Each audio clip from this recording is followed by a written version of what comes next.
This is the first time I've ever publicly shared the story of Brand Boostr, growing it to $3 million in revenue and all the way back down to zero. Welcome back to Monday Diaries.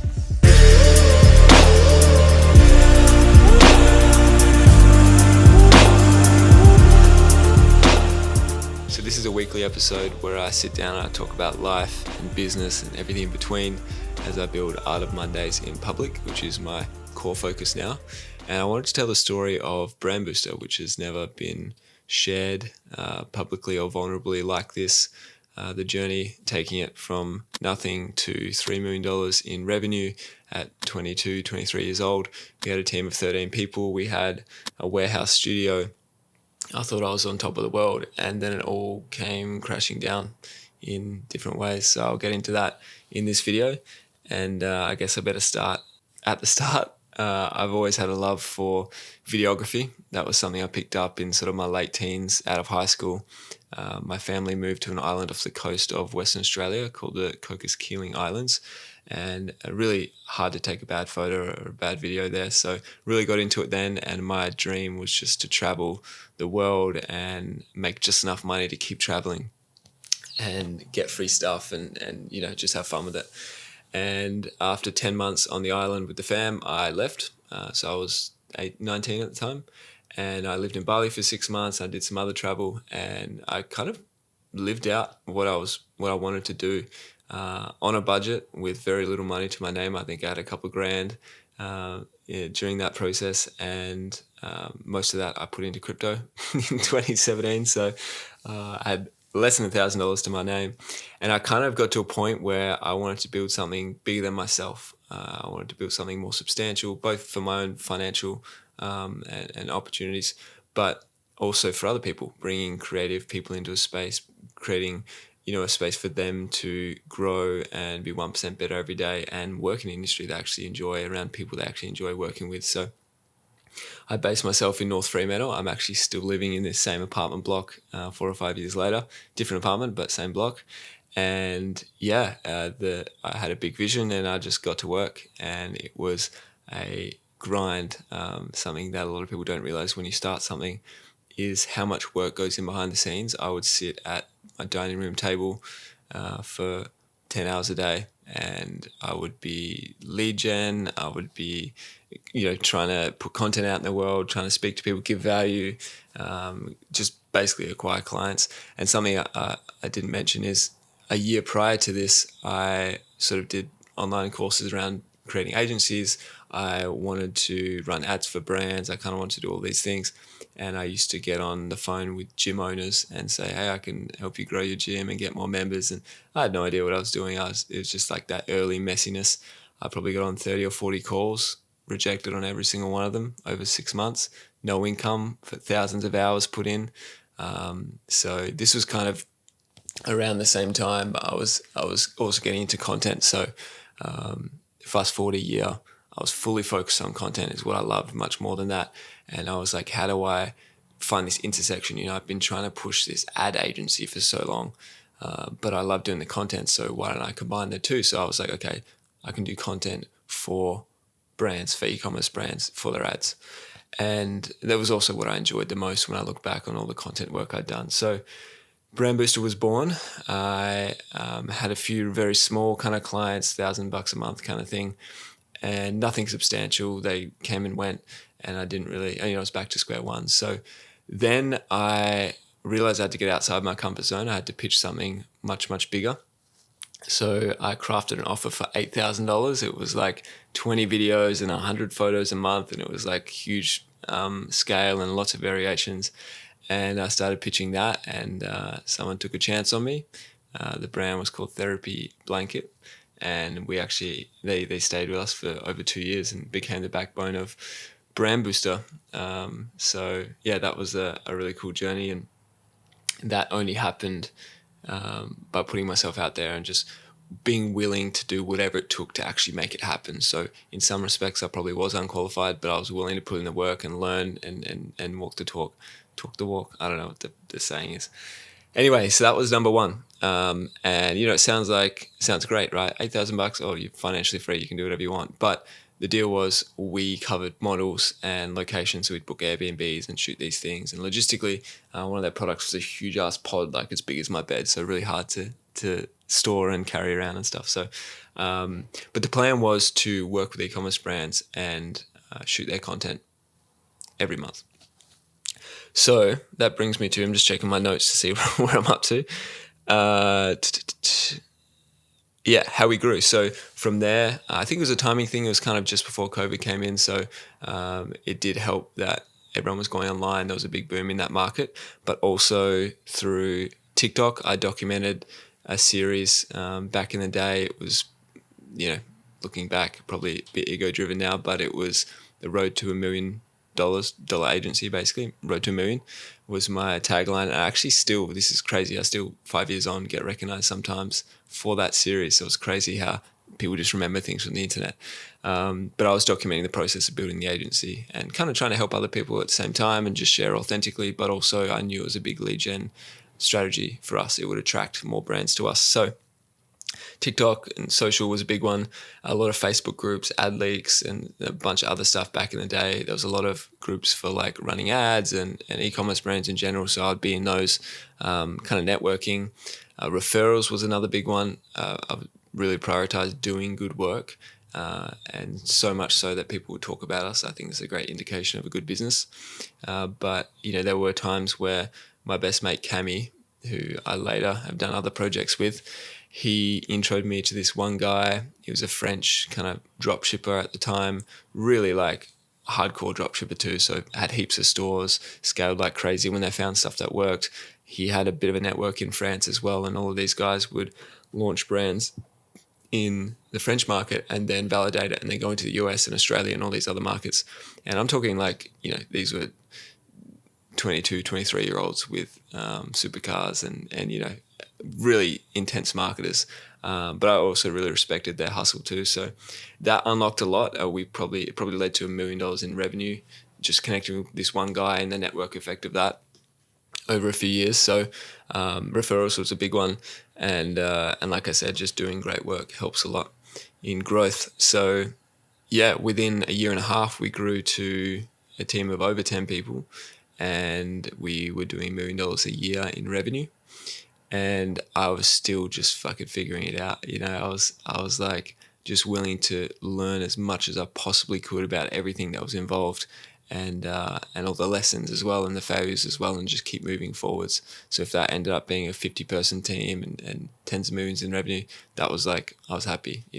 For me, it was more about progression than it was any specific outcome. Something I feel like I got right in that process was getting our product and our core offer was quite good, inspiring the team, bringing people in, leveraging the space that we had into marketing. We had the warehouse studio, and I knew what psychologically made people respond well.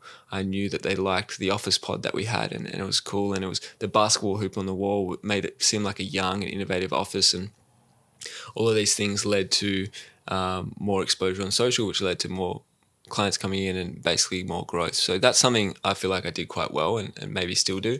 But there were many things that I got wrong or didn't do well. I wasn't a great manager of people. In hindsight, I wasn't great at hiring either. I would hire based on, liking the person, not so much their skill set or their ability to problem solve and use initiative all the time. So what ended up happening was I was micromanaging more than I probably needed to. I was also too close to the day-to-day operations. I wasn't thinking strategic enough. I wasn't giving myself the space and time to think, and definitely didn't have the financial literacy, tax education, all of these things. So you'll see where that comes into play later in the story. But year one, 1.5 years in, like I said, we're doing $1 million a year. Year two was also quite similar, so strong there. And then somewhere between year 2 and 3, we did $1 million in revenue, but our overhead was through the roof. We had team wages alone were $600,000 that year, which is like 50 grand a month. We had leases, the studio and the office were over 100 grand a year. We also hired a lot of Airbnbs and models and stuff to fulfill the service, and we covered those costs. So, anytime we had to shoot twice, for example, if the client wasn't happy with something or our team didn't do something right, we'd lose 25% margin every reshoot, and it really got to us in the end, because when our quality control wasn't there, we would lose a lot of money, and because just rebooking Airbnbs and models and stuff. So that year we made $1 million, but we spent 1.15, and that was money I didn't really have.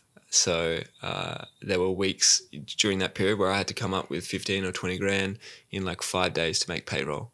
And no one really knew this. No one in the team really knew. And maybe that's something I would share more openly, to be able to share the load and actively work together to get out of that situation. But I probably felt like I had to just figure it out myself. I was 22, 23, still naive in many respects. So we always made it work. When your back's against the wall, you you figure it out. That was a big lesson. And but yeah, obviously a lot of pressure as well, and mental strain that came during those times, and brutal. Yeah, a lot of that was pushed into ATO repayment plans, so the tax guy basically on repayment plans, and it went against everything I believed in when it came to debt and staying out of debt. I'd always grown up, not having unnecessary car leases and all these unnecessary debt and liabilities. And so to be in debt, technically, I struggled with a lot. We owed $150,000 to the tax office, and full transparency, it is still being paid off, years later. And that's, it's a payment schedule over a long time. And that's something I had to deal with.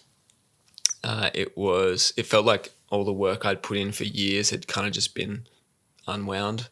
Like I had to make up for all the time I'd lost and the money I'd lost. And also what we could have grown during that period, it was kind of this, for a high achiever, it was crippling. And I started feeling scarcity around money. I started, that affected how I was able to sell the service, how I was able to show up in my own relationships, in my own financials. And, we got to a point where we weren't spending as much on coaches and mentors and training. And eventually the team started leaving, or at some point, kind of what happened was I'd also, a while sooner, probably like a year before that, I co-founded an e-commerce brand as well, because the plan with the agency was always to build the agency and then build brands, and use our leverage our resources to build the brands. And that was a real passion of mine too. And it was a good roadmap. It made a lot of sense. And a year in, the brand that I co-founded was about the same size as the agency at that point. So really great side project that I was working on one day a week, and maybe I got sidetracked a little bit. It wasn't pulling a lot of my focus, but it did shift how I thought about business, because I was working on it one day a week. It was just me and my co-founder and one VA, and it was the same size, or revenue at least, as the agency. And it's like, shit, there's other models that are potentially more lifestyle orientated, and it kind of drew my aspirations a little bit. And so I for a lot of the team at Brand Boostr, I was like a mentor to them in some ways, or kind of keeping them engaged and growing and bringing other mentors and coaches. And so when I stopped doing that, the high achievers weren't getting mentorship from me. They weren't getting it from someone else. They basically went looking elsewhere, which was a big lesson in hiring and managing for me. So that all kind of had happened at one point. I also held a lot of identity around my work. Like I was that young, cool founder with a dope space and a team. And it was definitely ego driven, and I probably denied it at the time. But it took me a lot longer to get to the point of making change that I needed to make because of it. And so it was about 8 or 9 months later, after losing money for most of that time, I had a moment of complete honesty with myself. And that week, I broke up with my girlfriend of 4 years. I let go of the studio lease. I let go of a few of our staff, and a bunch had already left at that point. And we leaned down to just me and 3 people. And to be honest, it started working again. With the final year in biz, we were very profitable at a lower revenue, of course. We probably did 600 grand in rev, 100 grand in profit, which pretty much just went to the ATO repayments. So I didn't see any of that. I enjoyed the work, but the fire wasn't in my heart like it had been from years before. So I think I was ready to continue growing elsewhere. And the inflection point was I read a book called The Way of the Superior Man. Oh shit, I've got it outside. I wish I could show you what the cover looked like. And that book really changed a lot for me, because there was one chapter in particular, I've spoken about this before, and it talked about a man's purpose in life, how it's like an onion, and there's layers of an onion, and every layer you peel back is like your purpose at that point in time, and you get closer and closer to your true purpose, whatever that might be.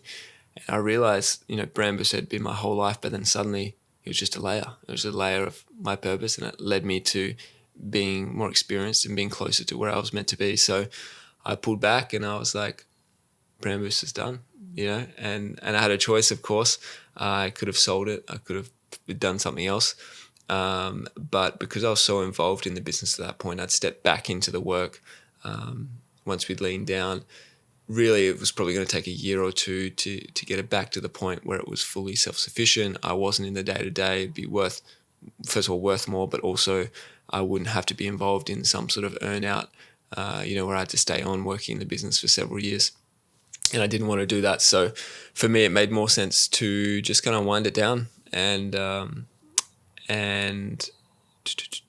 stop accepting clients, and just decided to be more flexible. So we closed doors, and then actually a lot of them ended up leaving about the same time, just coincidentally left in the same month or thereabouts. And so I took it as a sign to, like, life giving me an olive branch, took it as a sign to probably step away. And so what we ended up doing was split up the team. They all ended up becoming freelancers. I kind of fed them the last clients or leads that we had. And, because I felt a responsibility for stripping them from their income, their consistent income, when they needed it. And so now, fortunately, they're probably all earning more than they did at Brand Boostr, and that's a nice sentiment. But it didn't feel like it at the time. I felt a lot of responsibility for them, and that kind of leads me to the end of that journey.